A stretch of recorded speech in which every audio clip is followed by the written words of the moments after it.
Hey, it's another week, another recipe, and today we are headed back 1940s style with a potato ring that looks like hash browns mushed into a ring, but sure doesn't taste like it.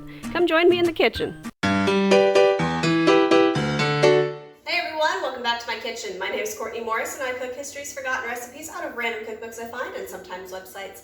Thank you for joining me today. We are headed back to the 1940s.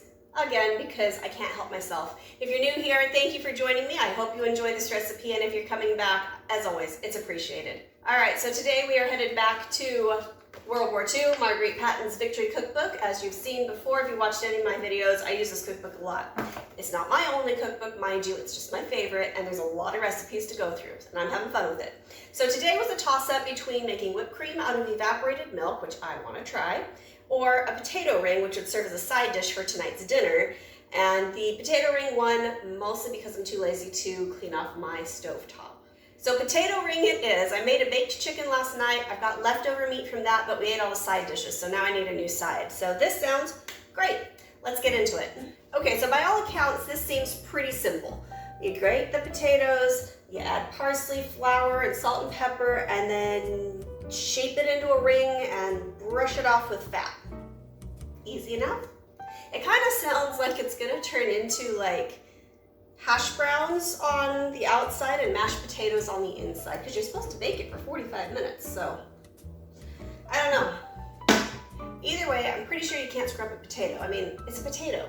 It's good pretty much however you do it, aside from like burning the crap out of it. Okay, so it says to scrub, but do not peel the potatoes. I washed these and dried them. Now I'm ready to shred them. So it does say to not peel it, and there's a little picture that says, "Good taste demands I keep my jacket on," and it's a little picture of a potato with a jacket. And I grew up always hearing that the nutritional part of the potato is in the skin, and the nutritional part of the apple's in the skin, and the nutritional part of bread is in the crust. And I'm not really sure if that's true. It probably was just a ploy to get the kids to eat their food.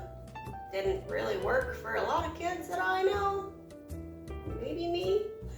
Needless to say, as an adult, I don't care. If it is true, great, you're getting more nutrition. And if it's not true, then you're not wasting your potato. Ow! I didn't cut myself. Okay, it doesn't say to squeeze out or to drain or anything. It's, you know, potatoes are pretty drippy. All right, so you're going to shove that into a bowl, and I'm gonna go wash my hands because that feels funny. Just a bit ago, my son and I were doing dishes, and we had sea shanties pumped up to about as loud as you could possibly get it and singing at the top of our lungs, and it is killing me on the parts of this video when I am not talking to just not bust out into song. Maybe one day I will serenade you, but not today. All right, so it says to mix with the flour. So I've got a tablespoon of flour, and it's stuck to the bottom of my cup. Aw. I bet you this is one of the things that we hand dried, or rather didn't. And then a tablespoon of chopped parsley or mixed herbs. And I bought a lot of parsley because I had been using it and I didn't use it, and now I have a lot of parsley, so I'm trying to do something with it. It's only supposed to be 1 tablespoon, but I think I did 2. This is 1.5 This is a 1.5 tablespoon, so okay. Doesn't seem like a lot of seasoning, but then it says salt and pepper to taste. And here's one thing that I never understood. With something like this, you say salt and pepper to taste before it's cooked, and if you taste this, it's not going to taste anything like it's going to. I mean, it's just say a dash of salt, dash of pepper, and then add on when you're done. But whatever. Okay, and that's it. That really is it. That's 1, 2, 3, 4, 5 ingredients. And we're gonna toss it around. I mean, it's hash browns. It's hash browns. It's seasoned hash browns. All right, well that was a lot easier than I think I thought it would be. It says to form into a ring on a flat baking tray or oven-proof serving dish. So, I guess I'm just gonna mush this together and then just kind of start making a donut out of it. So it says at the very end, when cooked, fill the center with a mixture of cooked seasonal vegetables. So you are making kind of a little bird's nest, actually. I don't know if you can see that real well. Maybe I'll give a close-up, but Kind of looks like a bird's nest. Okay, so now I need to brush 1 ounce of cooking fat or drippings, and I don't have any drippings, but I have my trusty lard. Okay, and then we're just supposed to brush this on. It's kind of hard to brush without breaking it up, so I'm kind of dabbing it on there. This is one of those recipes where I kind of wonder why. Okay, so this is going in the oven at 350 degrees Fahrenheit for 45 minutes, which seems kind of like a lot to me. So like I said in the beginning, I'm thinking the outside's gonna crisp and the inside's gonna mush, which might actually be kind of good. It might actually taste like one giant French fry. But I don't know. It is raw potato, so it probably does take that long. So I will see you in 45 minutes. All right, it is done, and honestly, it looks a little sad. It kind of looks a little sad. It doesn't look very, I mean, I don't know. Honestly, I don't know. It's a little gray, and I know that's because of the raw potato. The outside certainly is not as crispy as I want it to be. I would actually put this under the broiler if it were me, but it didn't say so. Now the bottom's crispy. And I'm gonna attempt to get this off in one piece so I can transfer it to said plate because I didn't grease the pan because it didn't tell me to grease the pan.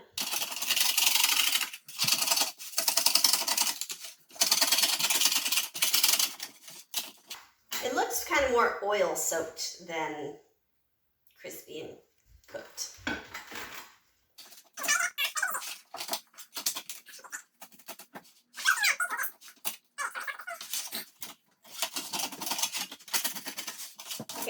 Okay, I think I can, wish me luck. I am a genius. All right, put the plate there, flip it,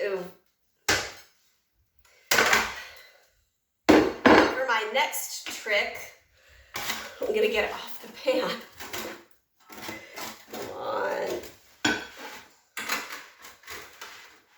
Leave a nice little ring of potatoes on my cookie sheet, which is going to be fantastic to get off. Okay, let's try that.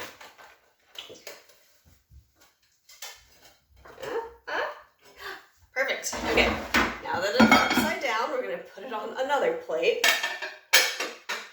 and hope it kind of centers itself. Now 1, 2, 3.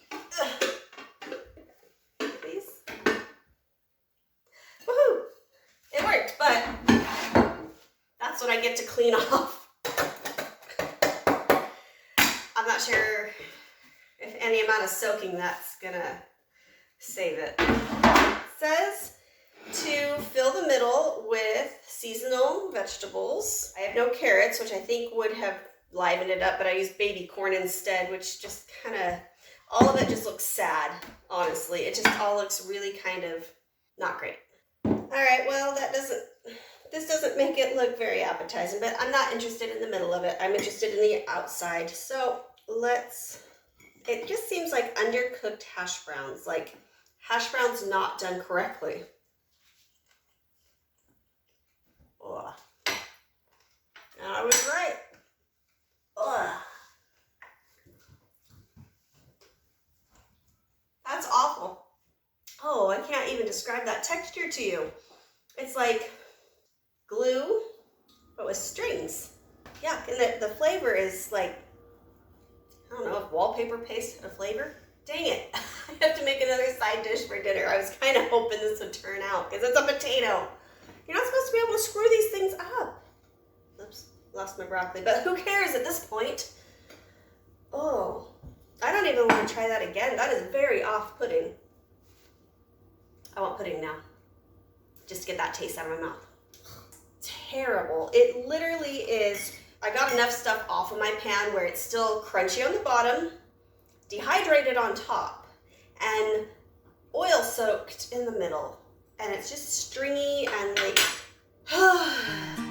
if you made it through this abomination, thank you for coming with me and staying with me. And if you haven't already, hit the little subscribe button and hit the little bell notification. That'll let you know when I upload every Monday with a new historical abomination. Hopefully it's not usually this bad. Sometimes it is. Sometimes it is. But most of the time it's pretty good.